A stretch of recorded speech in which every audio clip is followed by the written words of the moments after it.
దయచేసి నా ఛానల్ని సబ్స్క్రైబ్ చేయండి. కింద ఉన్న బెల్ ఐకాన్ని ప్రెస్ చేయండి. నీతి ఆయోగ్ పోటీ పరీక్షలకు ఉపయోగపడును. భారత ప్రధాని నరేంద్ర మోదీ నేతృత్వంలో ప్రణాళికా సంఘం స్థానంలో ఏర్పడిన సరికొత్త వ్యవస్థ నీతి Aayog. National institution for transforming India పేరు యొక్క సంక్షిప్త రూపమే నీతి ఐ. దీనిని తెలుగులో భారత్ పరివర్తనకు జాతీయ సంస్థ అంటారు. హిందీ భాష ప్రకారం నీతి అనగా విధానం, ఆయోగ్ అనగా కమిటీ. దీనిని బట్టి నీతి ఆయోగ్ అనగా విధాన కమిటీ అని అర్థం. దీనికి అధ్యక్షుడుగా ప్రధానమంత్రి ఉంటాడు. దీనికి ఒక ఉపాధ్యక్షుడు, ఒక CEO ఉంటారు. భారత్లోని అన్ని రాష్ట్రాల ముఖ్యమంత్రులు, గవర్నర్లు, కేంద్రపాలిత ప్రాంతాల లెఫ్టినెంట్ గవర్నర్లు దీని పాలక మండలిలో సభ్యులుగా ఉంటారు.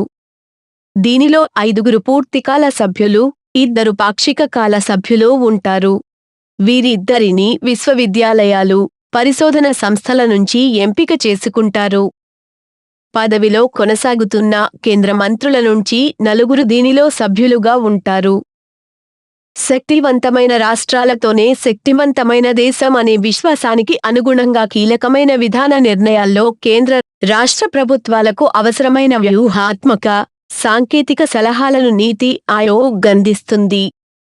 లక్ష్యాలు ఇది ఆర్థిక అంశాలతో పాటు ప్రాధాన్యం ఉన్న జాతీయ, అంతర్జాతీయ విషయాలపై సూచనలిస్తుంది.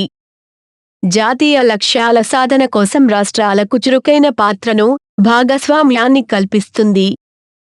గ్రామ స్థాయి నుంచి విశ్వసనీయ ప్రణాళికలను రూపొందింపజేసే యంత్రాంగాన్ని తీర్చిదిద్ది, వాటి అమలు తీరును పర్యవేక్షిస్తుంది. ఆర్థిక వ్యూహాలు, విధానాల్లో జాతీయ భద్రత ప్రయోజనాలను చూస్తుంది. ఆర్థిక పురోగతి నుంచి తగినంత లబ్ధి పొందలేకపోతున్న సామాజిక వర్గాలపై ప్రత్యేక దృష్టి పెడుతుంది. పౌరుల భాగస్వామ్యాన్ని పెంచడం, అందరికీ అవకాశాలు కల్పించడం, భాగస్వామ్య పాలన, సాంకేతిక వినియోగాన్ని పెంచడం వంటివి దీని యొక్క ప్రధాన లక్ష్యాలు. నీతి ఆయోగ్ సంస్థ అవలోకనం. స్థాపనం 1 జనవరి 2015. 5 సంవత్సరాల క్రితం. పూర్వపు ఏజెన్సీ ప్లానింగ్ కమిషన్. అధికార పరిధి గవర్నమెంట్ ఆఫ్ ఇండియా. ప్రధాన కార్యాలయం న్యూఢిల్లీ. ఏజెన్సీ కార్యనిర్వాహకుడులు Narendra Modi, chairman. Rajiv Kumar, vice chairman. Bibek Roy, member. VK Saraswat, member. Ramesh Chand, member.